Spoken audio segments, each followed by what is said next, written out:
If you're actively seeking ways to build your mental toughness, navigate life transitions with grace, or simply find inspiration to keep moving forward, then you're in the right place. Welcome to the Art of Beautiful Thinking podcast.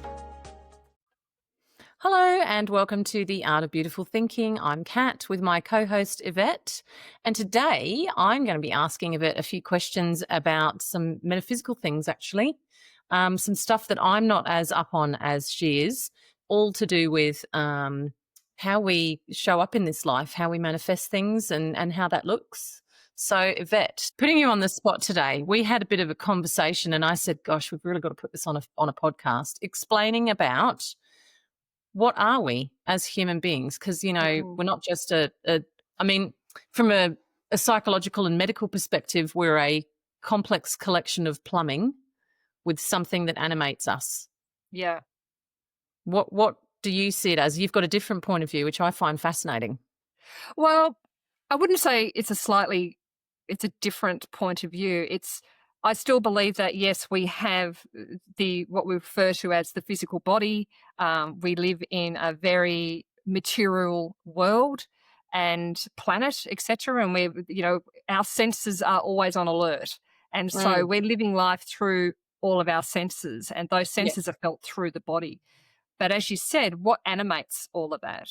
And even if you break down the human body or any form of material aspect in life, and you break it down to the molecular level, it's actually, if you go right down, there's atoms and there's molecules and all sorts of things spinning around.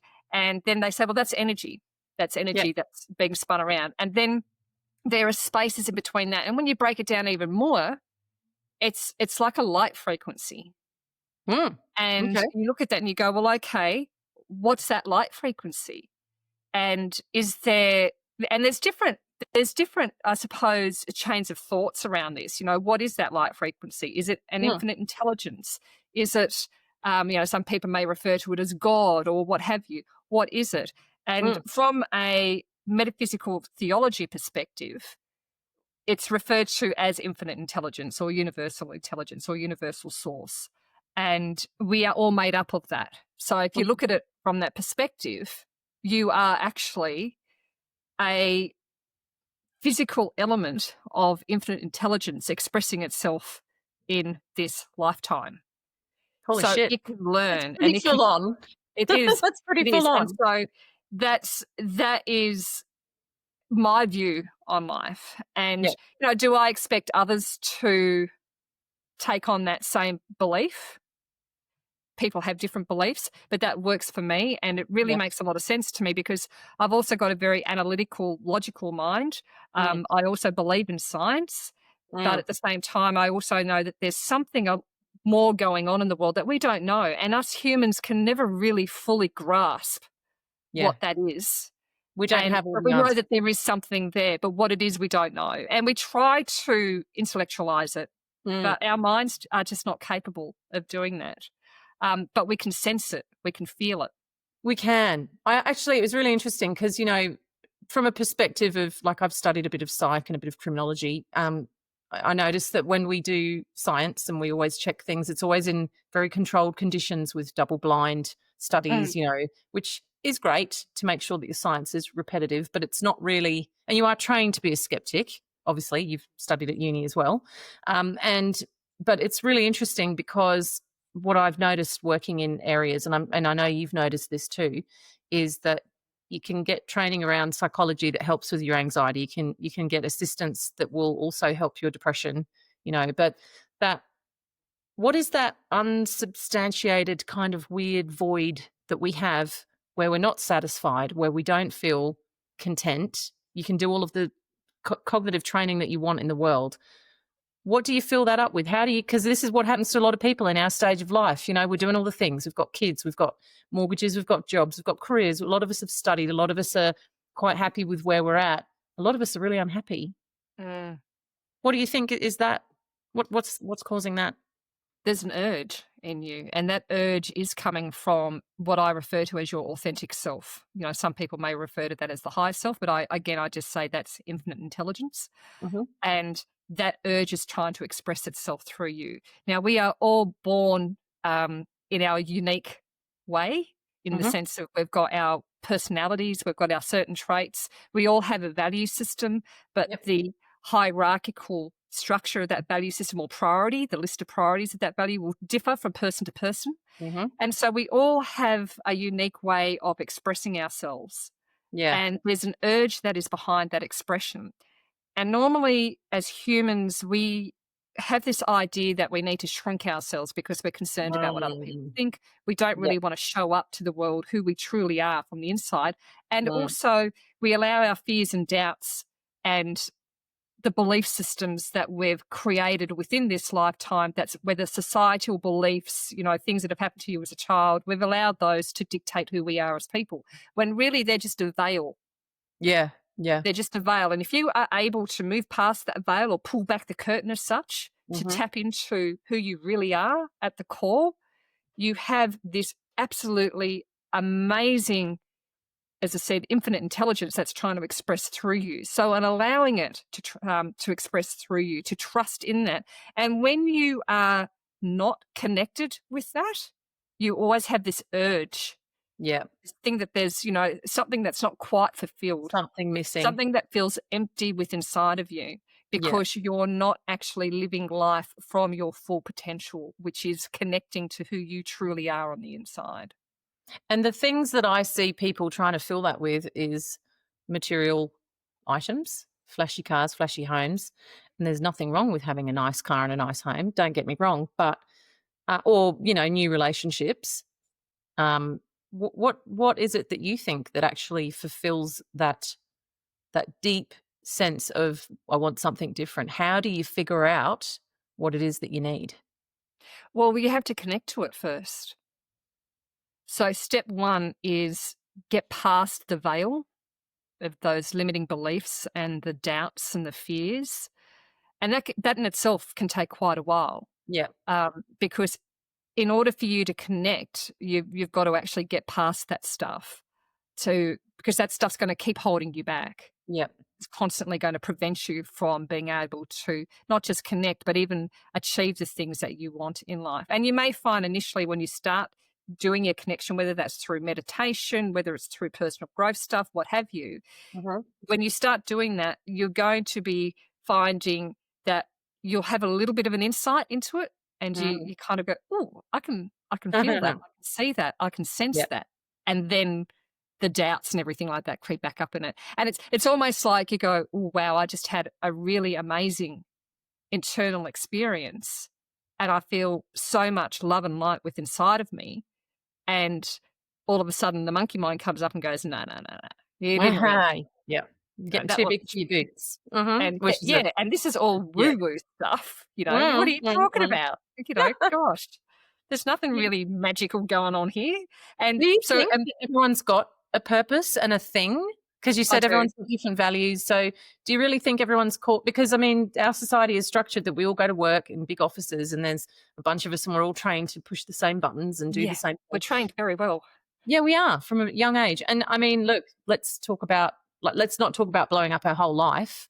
That's not what we're trying to do here. No. We're just trying to get that authenticity and that happiness back in. So you really think that people need to discover Who ultimately they are at the core. Yeah. Yeah. Yeah. Because then It's they'll like, I away kind from of, and I think I've used this analogy with you before, and I can't remember where I got it from. I probably read it somewhere. But I kind of look at it like a rose bush. Like if you think of a rose bush, okay, Yep. and you've got all these amazing rose buds, and some of those buds are in full bloom, and others are just, little buds, but they're all connected to different branches on this one single rose bush. Yep. And this rose bush, the bulb of this rose bush, you can look at that and go, well, that's infinite intelligence. So we're all actually connected through these different branches, but there's so many different things. But each rose is its own individual self, expressing itself individually. Yeah. But you're still connected to that main source. And how you allow that connectivity to happen is entirely up to you. So you can choose not to connect and still live independently out here. And that's usually where dissatisfaction comes in. And also ego plays a big role as well, Yeah. because you can drive yourself through ego, but it's Yeah. always feel a bit more shallow. But Yeah. Yeah. when you totally try to let go of all of society beliefs and your own beliefs that you've created that have been part of these, the physical senses, because we Yeah. look at our environment and we allow our environment to dictate to us what's really going on So it when, limits us. and that limits us, yeah. But So you've the always question got is, inside of you an how do amazing you do it? wisdom that can guide you. Sorry, what Yeah. was that? The question is, how do you do it? How do you get in touch with that? What is it? I guess that's what we would go into our Yeah, and that can be different for each person. I mean, I can only speak from my own experience. And for me, it has been educating myself through, like, I did a degree in metaphysical theology. I love the topic. I just crave the information and I'm constantly reading about it. But I'm also whatever these teachers are that have been here before me that have, walked this Mm. path, have left behind, I try to take on some of those lessons that they've learned Yeah. and try to implement it in my life. But I Mm. also have to do it my way, what Yeah. works for me. Yep. Meditation's also a really powerful tool for connecting. And I know a lot of people at first go, but I can't meditate. I can't shut up the monkey mind. And it's not necessarily about shutting it up, but by observing it and seeing, just allowing the thoughts to travel by without getting caught up Mm. in them. And Yep. you'll eventually find that after a while, it just starts to calm down Mm. and then you're able to feel more connected. And it's something that I also say to my coaching clients when they're going through anxious moments or they're nervous or what have you, because we get caught up again in the physical senses of things, is to stop, put your hand on your lower belly. In Japanese, it's called the hara, to connect to your hara, and really ground yourself. And in Mm. that grounding, you actually feel there's always a part of you that is calm and at peace, regardless of what's going on around you. Mm. That's Regardless, interesting, even isn't with it? the monkey mind, with what happens with the monkey mind, there's always a part of you that is grounded and centered. And so Mm. the idea is to connect into that and just be with that for a bit. And then as you start to build that relationship with it, Mm. that then becomes the main player It's rather great. I've than, used that technique that you taught me that technique, and I've used it actually in a confrontation with a person who was attempting to get under my skin recently, and I just stepped into that and just stood there going, "Yeah," and they were yeah, like, "Oh, okay, yeah, she feels really strong." And again, energies, like you're saying, we do sense energies. You know, you walk into a room when there's just been an argument and people are trying to pretend everything's fine. You can sense that energy, can't you? you can, yeah. Yeah, yeah.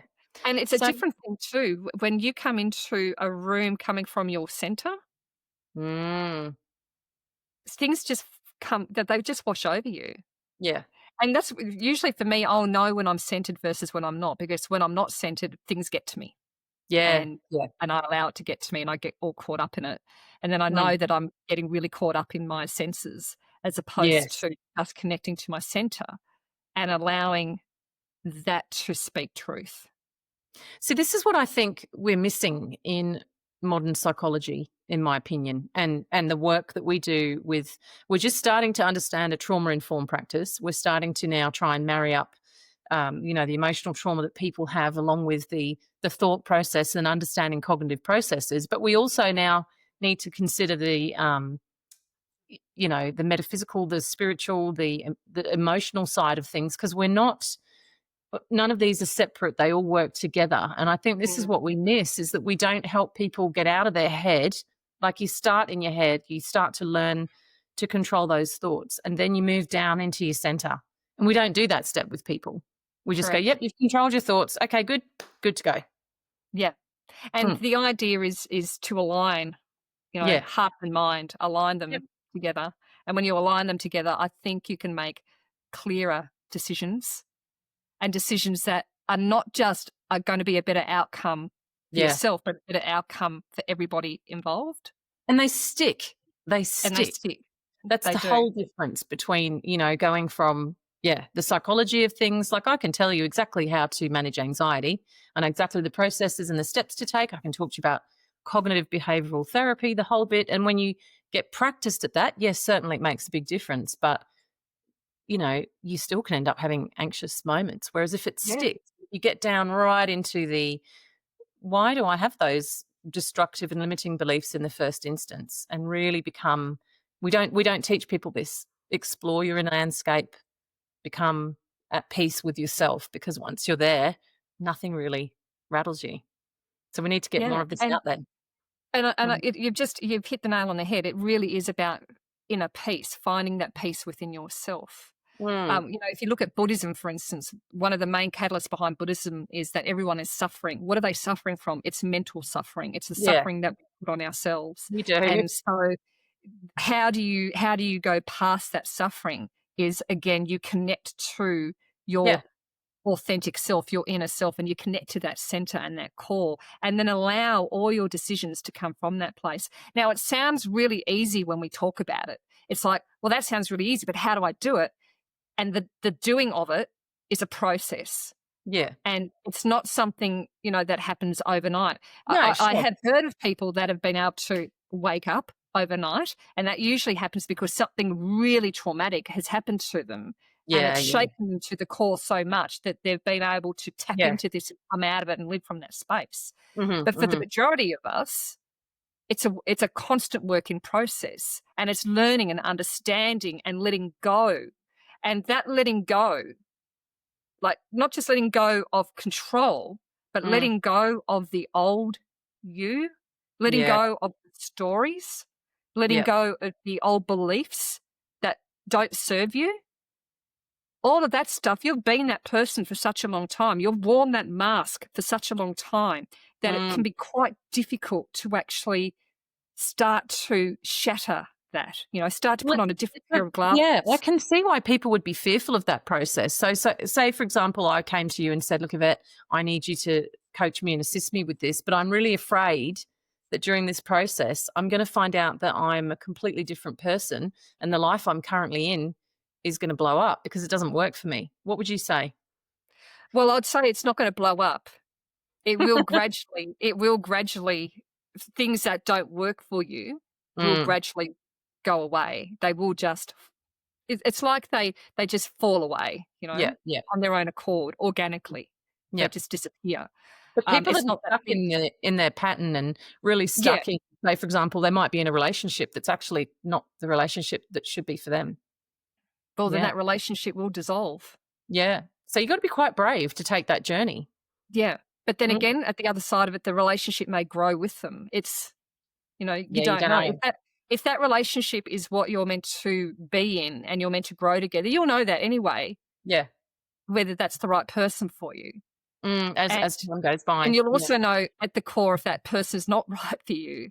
Yeah. So it comes back to, if you're not willing to walk away, and it doesn't and you're forcing it, and that's like, if you look at that, you're forcing it Mm, to have to mm. stay around, then that's not gonna be good for you. No. So, No. yes, the courage to work on yourself and to go deep, and to and when we say this, it's not about, you don't have to go off and become a bloody a monk or Yes, a that was my next spiritual leader, point. or, any of those types of things. It's Mm. about, you're here to experience life and to express life to its fullest Yep. in this skin that you have, and to be able to experience this physical realm in the Yeah. skin that you have. And how you go about that can be through the ego and through societal programming, or Mm. it can be from who you are authentically at the core.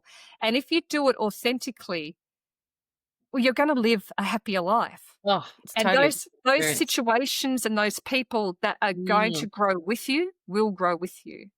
And those Yeah. situations and those people that are holding you back and are not Mm. part of your growth, they will fall away Yeah. organically. Yeah. And that's okay. And so that's where I say it can be difficult, because you've got all this old stuff coming up, and then you've got Yeah. the fear that will come up and say, but what if things don't work out? And if fear and doubt creep in, again, that's not your authentic self talking. Yeah, That that's is right. your programming talking. Mm. I know when I was in my first marriage, I was, I was very fearful of moving on because I Mm. didn't know what the future would hold. But then a part of me also said, look, you're as miserable as fuck. You've just got to do something. And I can honestly say it was the best thing to move on and then to do the inner work. And yeah, my life's very different. It's very different, but very the same. Do you know what I mean? Yeah. It's funny. It's very different in a lot of ways how I perceive and how I am, and then but the structure isn't terribly different. I've still got my kids and my husband and my life and all the things. So what you're suggesting then is almost like incorporating a practice into your life, Mm. and that will slowly shape and shift and help you to become more fulfilled over time. Absolutely. Mm, And, one of the steps that you do with that, especially if you do have a strong urge to move in a particular direction, mm, map that out. What does that look like? yep. So what does that particular direction look like? Who are Mm, you being as that person, this future person that you're wanting to move into?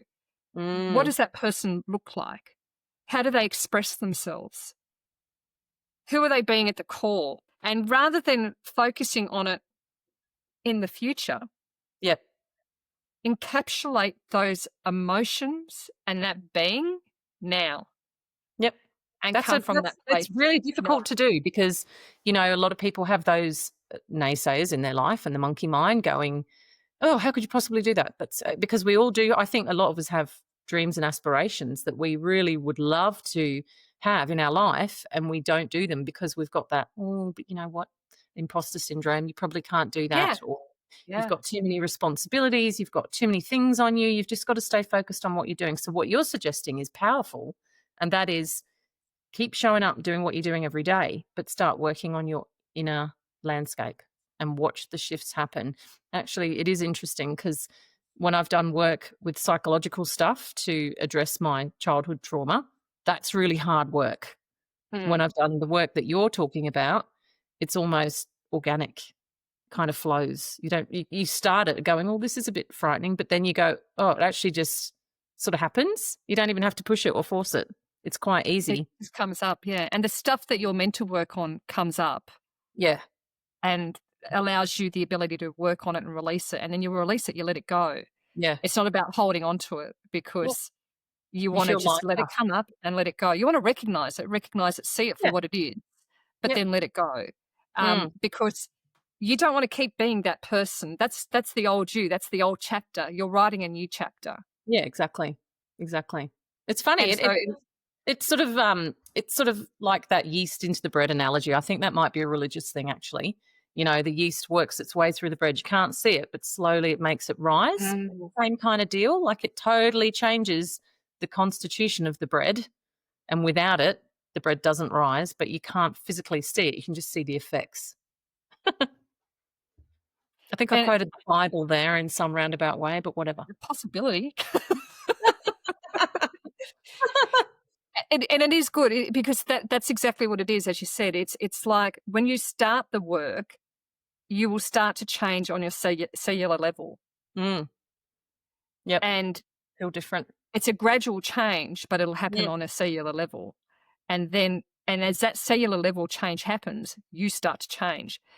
And it's because it is so gradual, that's why I say it'll never be your whole entire world explodes no, because God, no. it 'Cause is that's yeah. gradual Yeah, and yeah, you yeah. will gradually start to change and you will gradually start to allow the real you to come through more and more and more to the point when you stop wearing the mask Mm, mm. and you Yep. show up. And so this is particularly good then for people who are, I would say, in kind of midlife, who've ticked off a lot of goals, who've done a lot of things, and then, yeah, I'm seeing a lot of people kind of from the age of 40 forwards going, is this it? Is this all there is?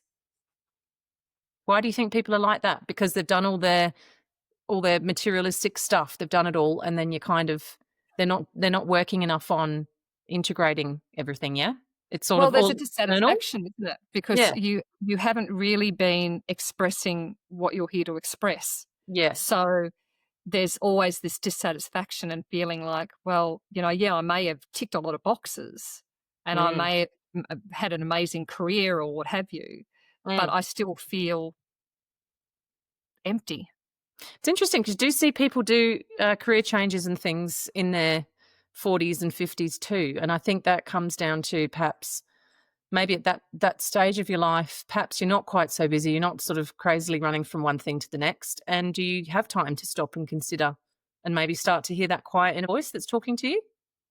I think that can happen. And I think also it comes back to people getting dissatisfied with that continually doing the same thing over and over again and realizing that it's actually not getting them anywhere. They're not any happier. Yeah. uh, they're not fulfilled, and there's that urge inside of them. There's an urge inside of them to express, but they don't know what that is. Yeah. Yeah. And that's because that, as I said, that authentic self is trying to express itself through. And it really, and I think that's where that dissatisfaction comes from, Mm. because you're not really tapping into. It's not to say that the senses aren't you, because they are. This is all you, Yeah, sure. but you're only allowing one side of you to show up. Yeah. Yeah. Yeah. You're not showing up fully. Keeping some of those And dreams in your mind that you've always had since you were little and yeah, pushing them and down and not doing them. Mm. and usually they're the dreams that you've had as a kid that you've Mhm. then squashed, Yeah. because as a kid, we tend to be a hell of a lot more open. Mm, mm. We The haven't world had as hasn't much told of us the, yet. programming kick in and stuff like that. We haven't Mm, started to developed a lot of the self-doubts and the limiting beliefs that we put on ourselves and things like that. yeah. You tend to be a bit more open, and you're Mm, a lot more creative, and perhaps also you can sit there saying, "Oh, but they're fantasizing about what they want to be." No, they don't believe they're limited. Kids don't yeah, believe in limitation. They believe that they can do that. And yeah. so if you go back to what it was that you had the strong desire to do as a child or Yes. even a teenager, Yep. and go back to that and go, what was that? Mm, mm. How and why did I not follow through with that? Yeah. Yep. And then start to follow through with it and see where it leads. And it's again, you don't have to change careers or stuff like that. It's just learn more, do something that Right. brings you joy, Mhm. and then allow, as I said, you to step up fully to the plate as opposed to only half showing up. Yeah, yeah, yeah. I think this is also why it's really important that people do, hobbies and have it's interesting when you work in criminal justice, there's a whole section, where you actually are profiling people, and there's an entire they call it LSCMI, and you actually ask people what hobbies and what clubs do you belong to, because if you're a person who has got a something coming out of your spirit, I suppose, whatever that might be that you really, really enjoy, that you're right into, you're expressing something about yourself, even if it is only a hobby. It doesn't have to be a world beating thing. But it shows that you're quite in touch with yourself. You tend to have a higher level of Mm. self awareness. You are listening to yourself. You are a lower risk as a criminal if you've got hobbies. And in fact, most of the time, I would find that the majority of people that are breaking the law don't have hobbies, and they don't belong to clubs, and they don't have any extra interests, which I find really interesting. And they're usually very, very chaotic. And they Yeah, are, and they're if I were very to say to them, disconnected from yeah, very disconnected from themselves as well. hugely disconnected. And if I were to say to them, look, let's center ourselves and find that peaceful center, they'd look at me and go, what the fuck are you talking about? There is no peace in me, you know? But the thing is there is, and that is because Mm. that veil that is there is so thick. Yeah. We kind of you hear about the analogy of a tunnel and the light at the end of the tunnel, and you always hear people talk about, well, there's light at the end of the tunnel, and you're going through the tunnel, and the tunnel is pitch black, right? Yeah. Yeah. And it's pitch black, and that's what it feels like when you are in your doubt, when you're in chaos, when you're in fear. Mm. That's all you can see is pitch black. You can't see anything else. Yep. But when you think of your authentic self as being that light, Mm. what Yep. happens when you turn the light on in a dark room? Yeah. All the Everything's darkness illuminated. disappears. Mm. Yeah, all the darkness disappears. And so it's Mhm. exactly the same thing that with the light at the end of the tunnel. It doesn't have to be at the end of the tunnel, though. The light is in the tunnel. You just Mm. need to switch the light on. And for a lot of us, though, as I said, the work has to be, well, not even has to be, it just happens to be a slow process, Yep. because we've got so much darkness that we're trying to switch the light on, and we allow the doubts and the fears to keep pulling us down. Yeah. And when you look at it from a frequency perspective as well, light as a frequency. So light is a very high frequency, and pitch black, you can think of it as a very low frequency, or even in the material world, the physical elements are a very low frequency. That's why we Right. see them as a physical item or a physical Yeah. thing, because they're vibrating at a low frequency. And things like when you think of people who are highly spiritual, like the Dalai Lama or stuff like that, their vibrational frequency is so much higher. Yeah. And the idea is that you've got to keep moving up those different frequencies. And each frequency will bring its own challenges as you are letting go of the old and stepping into the new. Yeah. And each frequency brings its own learnings as well. And so you're gradually moving up the frequency. And as I said, some people can go jump because something traumatic has happened or something major has happened, that they've woken up. And literally that's what it is. It's just waking up. It's not Yeah. to say that you are anything different. It's not to say that this authentic self is a totally different thing. It's you. No. It's you Yeah. at the core. Yep. It is the highest element of you.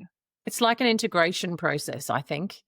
You actually start to listen to it. It's like a part of you that you're not used to listening to and using.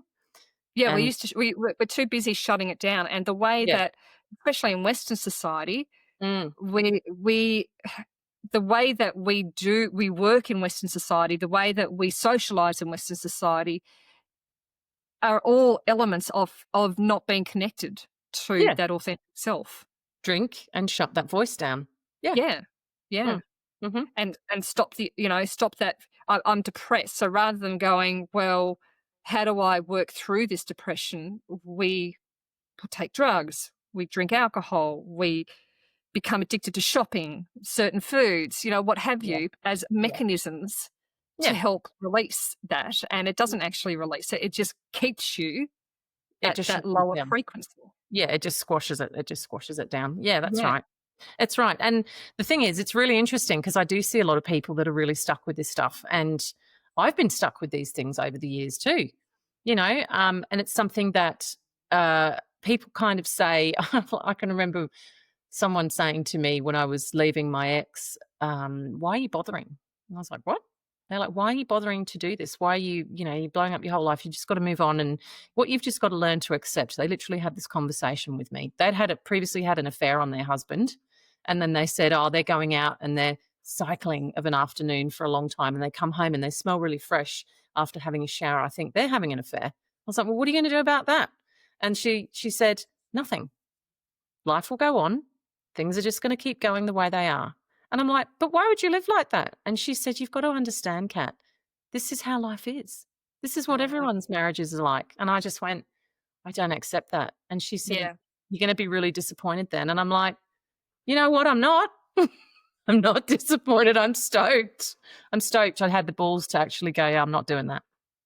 But this is what you're talking And I think that's the thing. Some people, when they see you growing or making a decision, it rocks their world as Yeah. well. And rather than, reflecting on themselves and reflecting on their world, they would prefer to deflect and go, Well, it triggers them. It triggers them. You've got to stay here, because if you Yeah. stay here, then it Yeah. makes me right. You're making me feel really uncomfortable that you are choosing to go against what I hold as a belief. I've given up. I need you to give up. And now you're Yeah. refusing to do that. And you appear to also be doing quite well through that process. And now you're happy with someone else. What the hell? This isn't how things are meant to go. So it makes them question then, well, what am I doing? So rather than questioning their own position, they start firing bullets your way. Yeah. You Yeah. know, which And- is and I really how society works. It's so sad, isn't it? It We is do- sad, and it really is about making us disconnect from who we really are. That's how it's set up. I don't think it's set up that way on purpose. It just No. happens to be set up that way. If you look at a lot of the Eastern religions, they're very spiritual, so a lot of them do entwine their everyday life into their spirituality, Mm. and so they live a more joyful life. they're very clear on their values and that. Do they still have their ego and things like that come up? Most likely. Mm, But it all depends on how much growth you're willing to do within yourself from the perspective of connecting and letting go. And mm. literally, that's all it is. It's to connect to yourself and let go of the old. Let It go of the requires programming that's not working humility, for you. doesn't Pardon? it? It really requires a bit of humility to It kind of does. It requires a lot of humility, and it requires a white belt mentality. You don't know everything. And you come to that realization that you don't know everything, mm, and that's okay. And also that things will come as you know, new things for you to learn will come as you're ready to learn these things. mm, mm. You can't Yeah. force it to happen. You can't make things happen that, you know, like if you're looking at things, events 2 years down the track and trying to make them happen today, you can't force that to happen, and you can't bring the past back. But yet we have this tendency of constantly living in the past in our mind. Mm, And when we're living in the past in our mind all the time, that is affecting our belief system. And then what we're doing is repeating the same patterns over and over again, getting similar results. yeah. And we don't want that. And in order to break that pattern, you have to change your belief systems. Yep. And changing that belief system again, I find that it is so much more powerful when you connect within your authentic self and allow, and it's almost, I keep talking about the veil. It's almost like when you start to do that, the veil lifts and you can Mm, all of a sudden see with clear eyes. yeah. It's really Now, worrisome. I'm not saying that I have arrived by any manner. I've No, just no, no. done a lot of work in this space, Yeah. and I'm very, because of what I have experienced, you know, within my own journey, I thoroughly believe in what I'm talking about. Yeah, sure. Absolutely. And coming from the background that we both have, which was, very Mm, traumatic childhoods, lots of DV. It's really interesting. I know that in clinical psychology, they do, I think it's EMDR, with eye movements, and then they also do brain spotting, which is really interesting. And I've done a little bit of brain spotting. So talking about memories and trauma and pain is held in the cortex, and there's no language in there. It's sort of all smells and symbols and feelings and old ideas, and it really does keep you stuck. But this is one step further, mm, so psychology is becoming a little bit more open to these kinds of concepts, but this is kind of one step further where you're integrating, you're actually going into that painful spot that really is still hurting. You've carried it forward. It's still hurting. It's still needing something. And so having your own kind of practice where you're working towards your own personal growth, it's almost like a relief. Finally, I'm starting to feel really good and really centered, and it's coming from me. It's not coming from, someone telling me how I need to think. It's actually a relief. It's actually quite it does. It makes every aspect of your life just feel better because you're more present. Not so tired as well, I've yeah. noticed. I think the other aspect to it is also you're not looking for answers outside of yourself.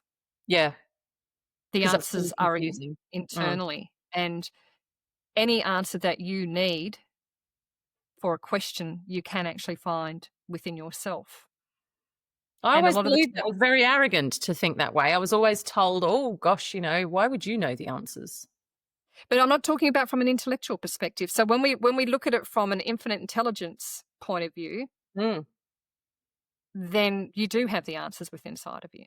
But no one ever tells And us. it no, and it's fascinating because it's really about asking yourself the right questions to get the right answers. But most of us don't trust ourselves enough Yes, in order exactly. to do that. And Yeah, so we keep looking for the answers outside of ourselves. We'll look for validation outside of ourselves yeah. rather than looking for validation within. Especially if you've grown up being told you're not good enough, you're not smart enough, what would you know? Yeah. Then you don't trust yourself because you've been told that yourself is a flawed thing that shouldn't be trusted. Mm. And I know when I first started down this path, I mean, gosh, I was introduced to meditation when I was a teenager and fell in love with it. Absolutely fell in love with it, and tapped into it Um, not every day, every now and again I tap into it, especially if I felt anxiety or I felt really lost. I would just meditate and just Mhm. center myself, and then I just feel this calmness. And the Mm. funny thing is whenever there was something major, like an upheaval going on that was quite stressful, I always felt this absolute inner peace Mm. inside of me. And I would always try and connect into that inner peace. And that would Mm. just settle me. It'll settle my nerves, it'll settle everything down. And when I went through my health crisis, that was when I really went, okay, that was my wake up call. Yep. And that was when I kind of went, okay, let's work. Let's start researching this. Let's start looking Mm. into this. Yep. And it brought me more and more joy. Yeah. And so for me, it was about the joy that it brought. There were times where I did step away altogether, and the veil would come back up, and and I'd be back into the rut of daily life, feeling totally disconnected and unsatisfied, and still having a very strong urge or desire in me that there was more to life than this, Yeah. that there was Yeah. more to do in life than this. And that every time that would come up, I'd get back into That's researching, the growth. studying, Yep. and doing the daily processes. Mm. And I did that for on and off for years, where it'd be this pendulum between the two, Yep. um, until I made a decision that, why are you hiding from it? Why are you running away from it? You love it so much, but then I turn my Mm. back on it and I walk away from it. And that was mostly due to fear, Yeah, you of know, course. Of and course. also fear of, um, what if people don't like my authentic self? Oh, yeah. Yeah, yeah. Looking Well, for that external people don't like your validation. inauthentic self because the inauthentic people tend to be very jittery. I know that I've been very jittery, very stressed when you're inauthentic, very, and actually just sort of um, showering other people with energy because I'm just so on tenterhooks. And the calmness that Yeah, comes from working with yourself makes you a lot easier to get along with, I think. You just chill. it does. And You're not stressing people. I Mm. then made this decision that, okay, no, I'm gonna commit to this. Mm. Which is And I committing made to that yourself, actually, isn't it? It's yeah, committing to it myself. I'm gonna is. myself. It Which we is. don't And I do. wasn't trying to prove anything to anybody else. I Mm, wasn't trying to push anything onto anybody else. It was all about living more authentically myself, but living from my own joy and mm, my own inner peace, yep, and letting go of stuff.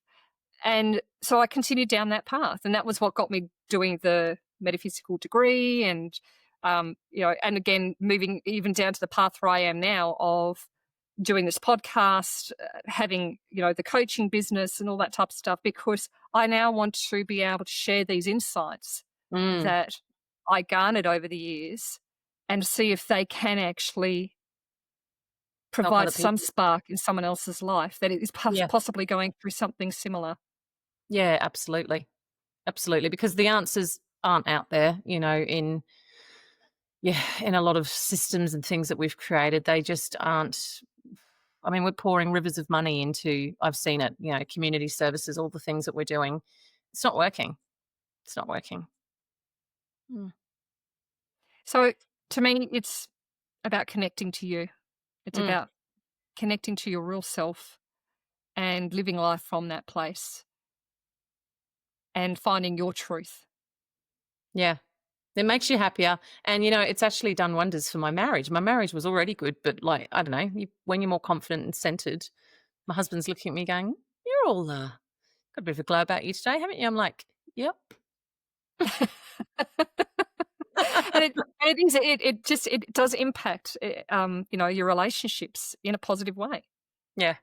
You'll find that you're a lot more patient with people, Mm, because you then, as you start to understand who you truly are at the core, you then see that in others, even though they can't see that themselves. You can yeah. see that, and so then you speak to them from that place, Yeah. and Yeah. it's a very different conversation that you end up having. So the Mm, relationships that may have been tense in the past become quite at ease, and those ones that are, as I said, vibrating at such a different frequency to where you are will just fall away. They bounce off you. Yeah, And I think you move from a position more of forgiveness as well, strangely, you because do. I'm not very good at forgiving. But in rather than looking at someone and thinking, "Oh God," I just go, "Oh well, that's their journey. That's where they're at. It's Yeah, all good." yeah, Mhm. that's where they're at. That's okay. They've got their own things that they've got to figure out. Yeah. Exactly. And on that note, I think we've covered I think you've covered quite beautifully exactly what I wanted to know about all of that Thank stuff you. today, and probably everyone else as well. Thank you. Well, it's interesting because it's not usually a topic of conversation that I openly speak about. Mm. Uh, Even though I know that I feel that that's what I need to do more of. So thank you for Yeah. giving me, No, the it's great. platform in order to do this. Love it. Anytime, girlfriend, anytime. Thank you. So on Lovely. that note, thanks everyone. Thank you for listening. If you did get some insights from today's session, please let us know. We'd love to Oh, hear from you on it. yeah. Subscribe as well to the podcast, the Art of Beautiful Thinking podcast. We'd love to have you as part of our community. We do have a Facebook community page, so go and find us on Facebook and let us know if you've got any topics that you would like us to also Yeah. cover. Open a And conversation. Ask us questions. We would love to yeah, hear. Mm. exactly. Mm. So really, I'd just like to end this off by saying, think beautifully and live brilliantly, because that's what you're here to do. Ciao for now. Bye, guys. We'd like to say a huge thank you to our incredible audience for your continued support. Our mission is to ignite your spark, empowering you to be a beacon of light for others. We'd love to hear from you. So if you've got any questions that you would like answered in future episodes or just want to share some insights, connect with us on our Facebook community page. If you're looking for additional resources, go to our website. You'll find the link below. And remember, the absolute best way to help us grow is to share this episode with your friends and family and to subscribe to the Art of Beautiful Thinking podcast. So until next time, think beautifully and live brilliantly.